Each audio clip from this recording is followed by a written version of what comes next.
సమస్తము ఎరిగియున్న దేవునికి మహిమ కలుగునుగాక. ప్రియ స్నేహితులందరికీ దివ్య వాక్యోదయం.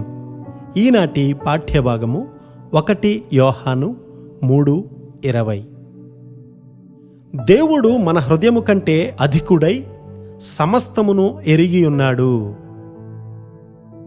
మారు మనసు కొరకు యేసయ్య దగ్గరకు వచ్చినప్పుడు మనస్సాక్షి దోషారోపణ చేసే విధముగా మనము ఆయా మెట్టులను అనుసరించి పశ్చాత్తాపపడతాము.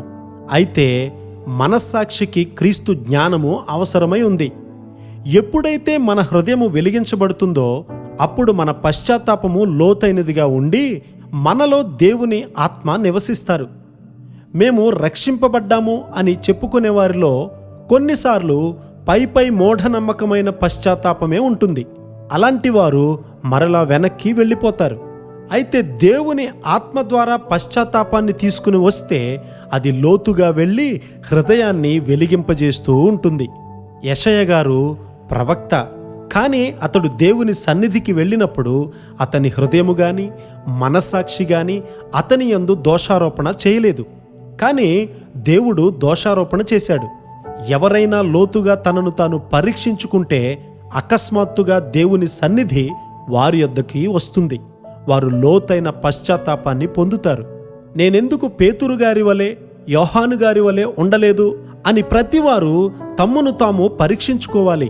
శిష్యులలో అనేక మంది తమ పశ్చాత్తాపాన్ని బాప్తిస్మమిచ్చు యోహాను గారి దగ్గర మొదలుపెట్టారు.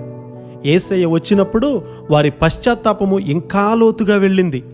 యేసయ్య పునరుత్థానుడైనప్పుడు వారు ఇంకా లోతుగా పశ్చాత్తాపపడ్డారు.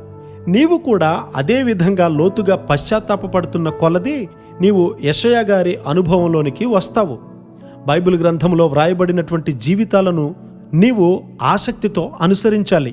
బైబిల్ గ్రంథంలో వ్రాయబడినటువంటి జీవితాలను ఎల్లప్పుడూ ఆసక్తితో మనము అనుసరించాలి. దేవుని ఆత్మ ప్రత్యక్షత వల్ల వెలుగు ఎక్కువగా నీలోకి ప్రవేశించినట్లయితే నీ పశ్చాత్తాపము లోతుగా ఉంటుంది. దేవుడు నిన్ను దండించని దినము రాబోతూ ఉంది.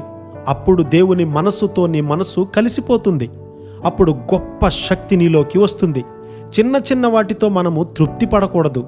వెస్లీ గారి సంఘాలలో పరిశుద్ధతను గూర్చి గట్టి ప్రయత్నం ఉండేది. వారి జీవితాలు ఇంగ్లాండు దేశాన్నే మార్చేశాయి. కొన్నిసార్లు నీ జీవితాన్ని చూసి కొందరు తమను దోషారోపణ చేస్తున్నావని భావించి శత్రువులుగా మారిపోతారు. నీవు వారిపైకి తీర్పు తెచ్చావు. భయపడవద్దు, దేవుడే నీకు ప్రతిఫలమునిస్తాడు.